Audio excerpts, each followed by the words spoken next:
As the CCP celebrated its so-called National Day, thunderous slogans of great rejuvenation filled the air.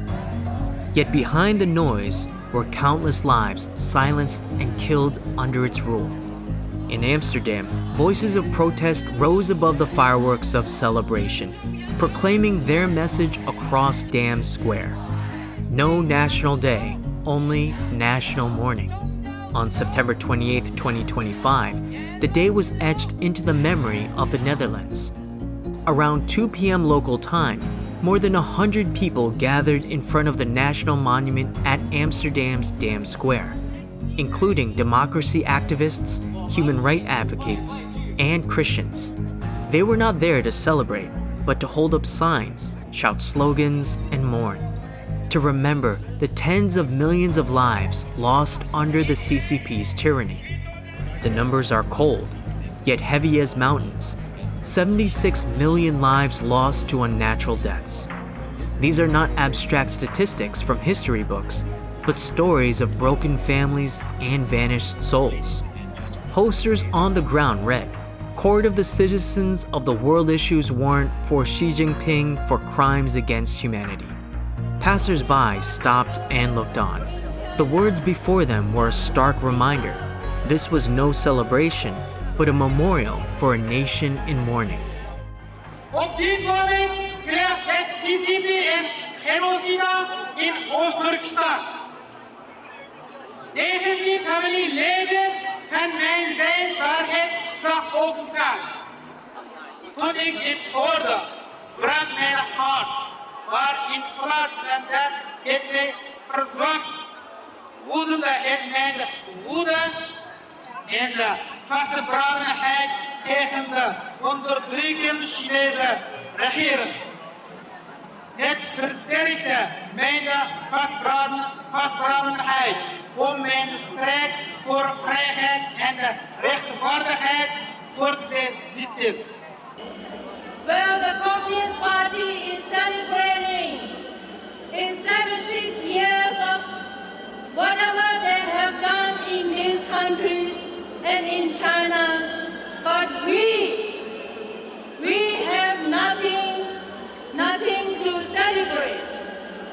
To 6 million Tibetans, to people Uyghurs in East Turkestan, in southern Mongolia, and people in Hong Kong, in Cantonia.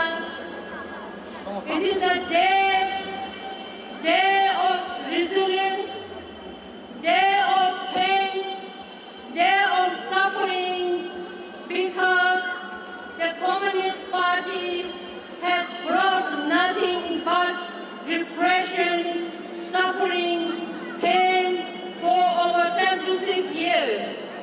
Enough is enough. A message to Xi Jinping that we have seen in history.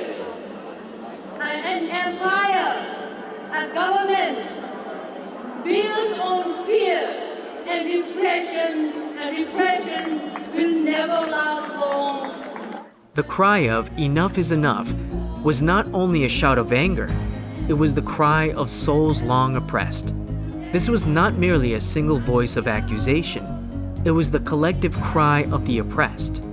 The CCP's crimes against humanity have already foretold the inevitable collapse of its regime. Under its control, freedom of belief has become another word for imprisonment, and social stability, another name for fear. The so-called Great Rejuvenation devours lives, leaving not even bones behind. What kind of prosperous age is this? An age built on iron bars, surveillance, and terror. What kind of national day is it when countless silent souls have no tears left to shed? 在中共眼里，生命一文不值，杀害一个基督徒就如同踩死一只蚂蚁。仅在2024年，就有19053名基督徒被抓，至少24人被迫害致死。这些所谓的自由，不过是掩盖着滔天的罪行。请不要对中共的暴力统治保持沉默，让我们一同谴责、反抗中共的暴政，追讨他的恶行。The rally came to an end, but a single act of courage lit a beacon of freedom, one that illuminated one another and those still in the darkness. In Xi Jinping's so-called Chinese dream, too many have been swallowed by nightmares. When a regime turns bloodshed into celebration and builds its rule upon violence, it is doomed to have no national day, but a day of mourning.